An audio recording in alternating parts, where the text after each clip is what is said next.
Creo que hay un grado de impunidad tan grande, hay una violación de derechos, hay corrupción y creo que nuestro sistema es ineficaz.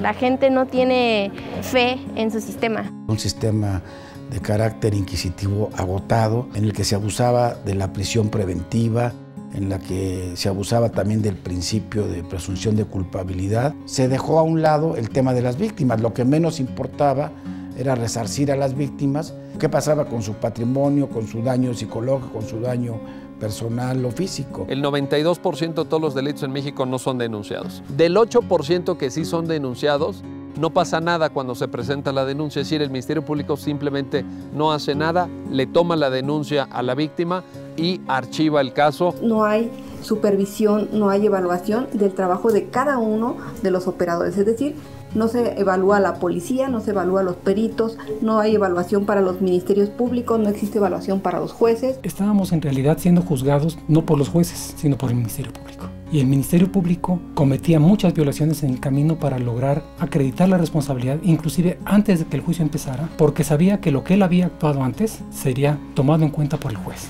El siglo pasado se fortaleció el papel del Ministerio Público en perjuicio del papel de la defensa, también del juez. Los salarios que se pagaban a jueces y a empleados de tribunales eran bajos y esto derivaba de muchos problemas, entre ellos la corrupción. Se acusaba a los policías de liberar sospechosos o inculpados a cambio de dinero. Seguimos viendo todos los días que la policía abusa, que no investiga, que se detiene para investigar y no que se investiga para detener a una persona. Que los jueces no cumplían con el horario. No podían estar presentes en todas las diligencias, delegaban tareas o delegaban funciones y lo que sucedía es que conocían poco a los procesados. El 80% de las personas que fueron condenadas nunca vieron a su juez. Había muchos reos que decían que llevaban ahí mucho más tiempo que el que hubieran llevado si realmente ya se les hubiera condenado. El gran porcentaje de ellos, el 60%, está por delitos patrimoniales de menos de 8,000 pesos. Entonces podemos llegar a la conclusión de lo que está castigando este sistema tradicional es la pobreza. En la justicia se estarían violando muchas de las garantías procesales. Por una parte, la utilización de la fuerza para obtener confesiones. Por otra parte, esta ampliación de los plazos procesales marcados por la Constitución. Los derechos humanos han marcado todo un contexto y han generado a nivel internacional muchos convenios.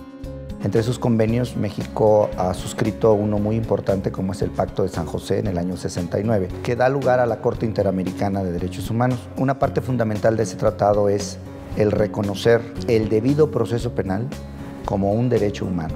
Un país cuyo proceso penal no cumple con estándares de ese tipo de convenciones internacionales es un país en el que el proceso penal no es un modelo acorde con un Estado de Derecho democrático.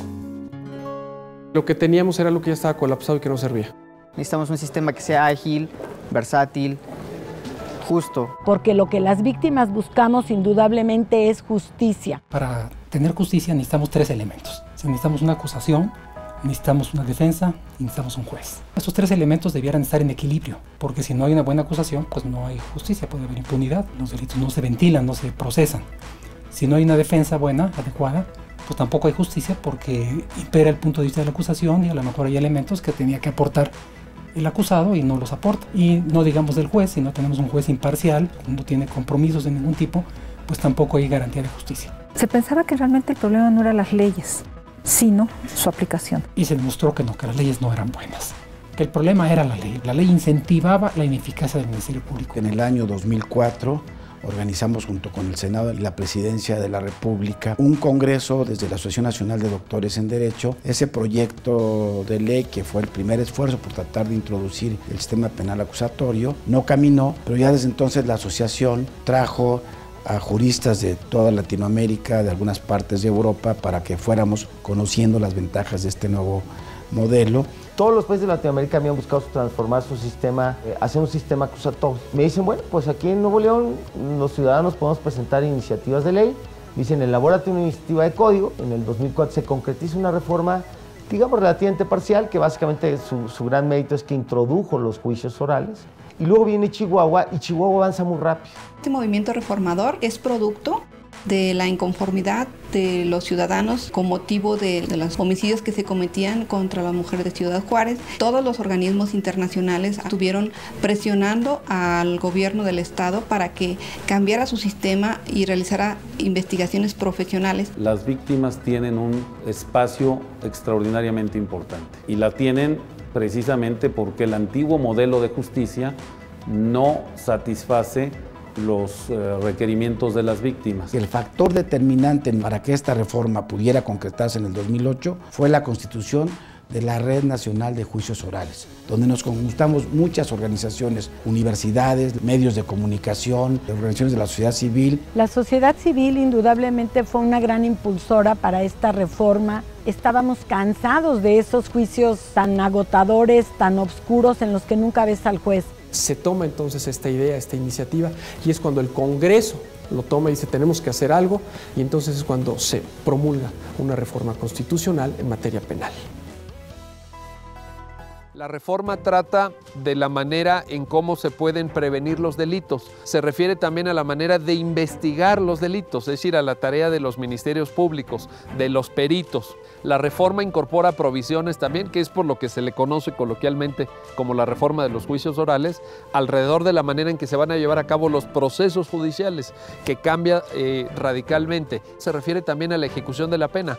¿A qué pasa una vez que la sentencia es dictada? Por una parte, la reparación del daño a las víctimas y por otro, el cumplimiento efectivo de la sanción que impone un juez. Una de las grandes virtudes de la reforma es su carácter integral, precisamente. De decir, sí, a ti se te va a procesar y a ti no, el juez va a acusar y el Ministerio Público tiene que hacer su función de investigar, ¿no? Que es una policía investigadora, de hacer datos técnicos, de recabar una investigación técnica. Que sepamos con certeza que quienes están en la cárcel fue porque efectivamente delinquieron, por un lado.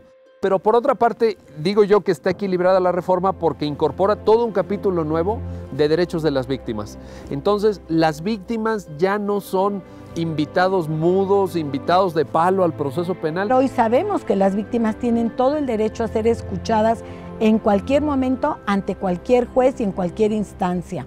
Tienen la obligación ahora los jueces de llamar como terceros perjudicados a las víctimas. Antes no lo teníamos. Y lo más importante, hoy de viva voz pueden ser escuchados y pueden ser atendidas sus demandas. Y las víctimas tienen derecho a la justicia y tienen derecho a la verdad. Lo ha dicho la Corte Europea y la Corte Interamericana de Derechos Humanos. Lo que pretende el sistema es que la sociedad, cuando se vea involucrada en un conflicto de tipo penal, tenga diferentes alternativas. Una de ellas, la negociación, la mediación, resolviendo problemas de manera anticipada. Y otra, de ser el caso, ante los jueces, pues de manera abierta a la sociedad. Las omisiones y las negligencias que se presentan en el sistema inquisitivo, el sistema acusatorio las resuelve de manera clara y contundente, porque la publicidad de los actos procesales, de los actos que realiza cada uno de los que participan en el sistema, el defensor, el Ministerio Público, el policía, el juez, todos estos actos van a ser públicos. Que la gente escuche, vea las audiencias,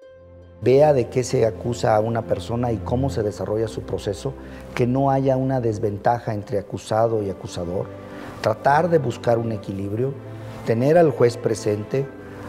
Esto nos habla de transparencia, de mediación, de cercanía y sobre todo de un cambio de cultura. Creo que este es el sistema que se merece México. Que el sistema acusatorio bien llevado es un sistema muchísimo mejor del que tenemos y con un sistema de estos podremos abatir la impunidad, que es lo que nos tiene verdaderamente desgastados a todos los ciudadanos.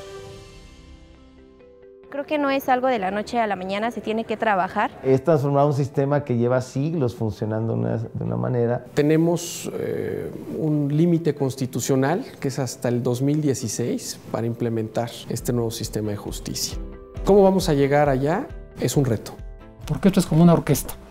Todas las piezas necesitan estar bien sintonizadas. Si falla la defensa pública, el sistema truena. Si falla los servicios periciales, el sistema se colapsa. Si falla la policía, el sistema sucumbe. Si falla el sistema de ejecución penal, ¿de qué nos sirve que funcione bien el sistema de impartición de justicia. Seguimos teniendo una cultura bien inquisitiva. Cuando alguien nos los presentan como culpables, seguimos todos presumiendo que son culpables.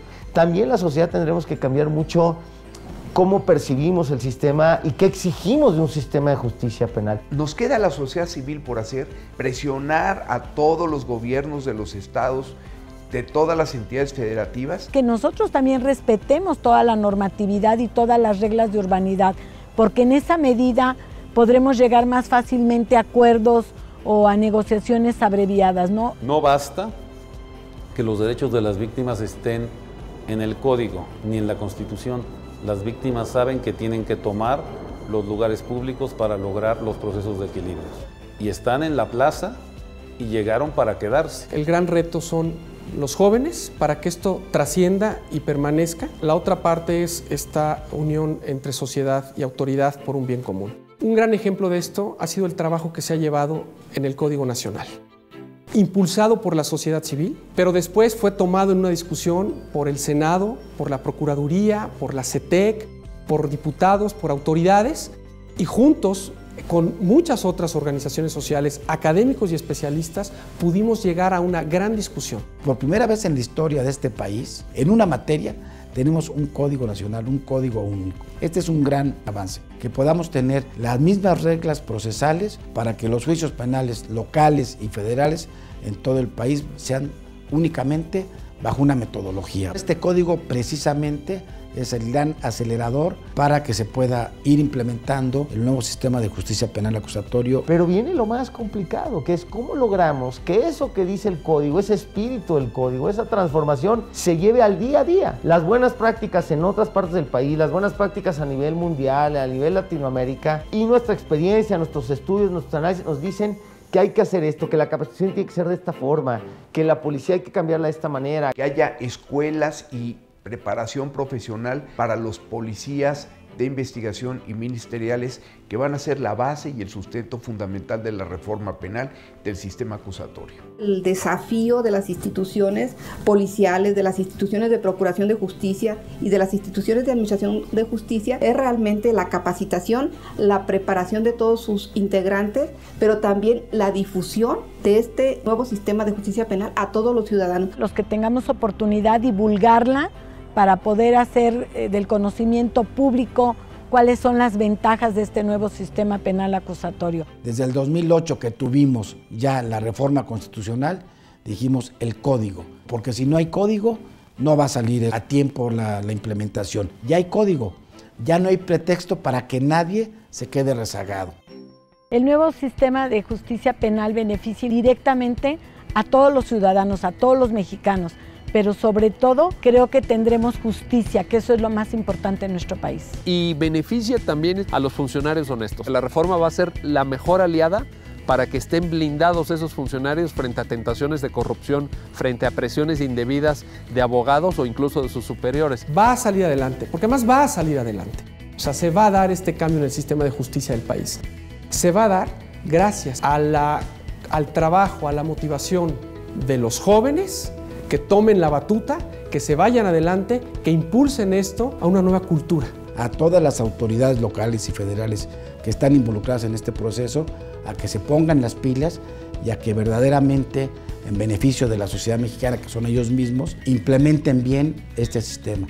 Porque al final de cuentas las autoridades, antes y después, son ciudadanos. Me satisface mucho recientemente ir a Mexicali, precisamente en Baja California. Los ministerios públicos los veo atendiendo a los ciudadanos de una forma expedita, todos ministerios públicos muy jóvenes, atentos, y también tuve la oportunidad de presenciar algunos juicios orales en donde la víctima, el ciudadano que ha sido victimizado, tiene la oportunidad de poder intervenir en el juicio. Yo creo en el sistema acusatorio, le apuesto todo al sistema acusatorio. La sociedad civil optó por modernizar su sistema de justicia. Con esta reforma demostró la vocación por la legalidad, porque la Constitución y las leyes son la respuesta de la civilización humana frente a la barbarie, de la civilización humana frente a la violencia desnuda. Debemos poner sobre la mesa y ante las autoridades, empezando por el presidente, por todos los secretarios, por los gobernadores, que esta reforma ya nadie la para. La demanda ciudadana ahora es ley. Nuevo sistema de justicia penal. Una transformación conjunta que genera confianza.